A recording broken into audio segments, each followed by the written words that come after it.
পিঠের মধ্যে খেজুর গুড় না দিলে তাহলে পৌষ পার্বণ সম্পূর্ণ হয় না। যেরকম তিল গুড় খেতে হয় সেরকম আমরা পৌষ পার্বণ মানি, বাঙালিরা পৌষ পার্বণ মেনে থাকি। এই সময় বিভিন্ন রকমের পিঠে পুলি বানিয়ে থাকে।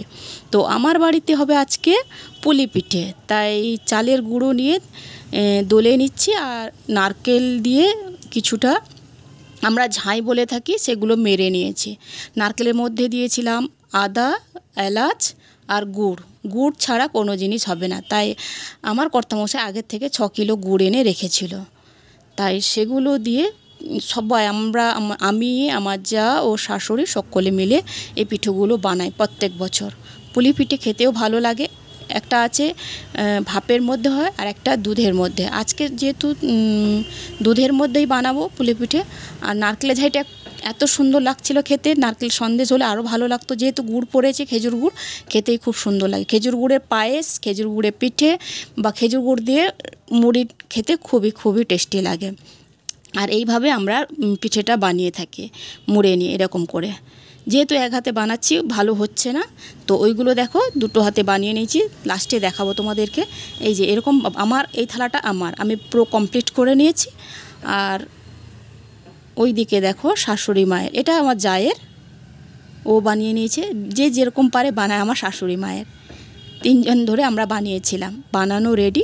এবার দুধকে আগে প্রথমে এলাচ দিয়ে ফুটতে বসিয়ে দেওয়া হবে। দুধ ফুটে উঠলে আমরা এই পিঠে ছেড়ে দেব। এটা খুব সোজা, তাড়াতাড়ি, কিন্তু বানাতে দেরি হয়। এটা 3 জনের হাত না হলে হয় না, খুব দেরি হয়। আর যেহেতু চালের গুঁড়ো আর গুড় নারকেল দিয়ে তৈরি হয়, খেতে খুবই টেস্টি হয়।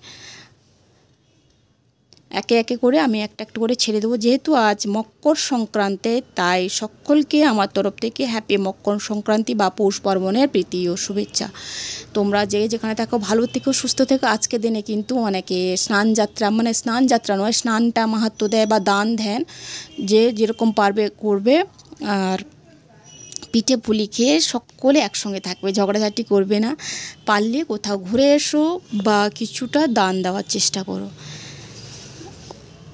এই সময় বন্ধুবান্ধবকেও পুলি পিঠে খেতে অনেকে আমন্ত্রণ করে বা নিজেরা বানিয়ে একে অপরকে দিয়ে থাকে।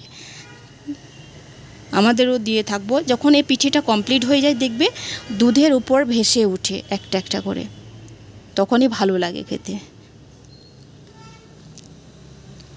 আর দুটো জায়গায় বসিয়েছিলাম, যেহেতু আমাদের পরিমাণটা বেশি ছিল, তাই দুটো জায়গা আমাদের বসাতে হয়েছিল।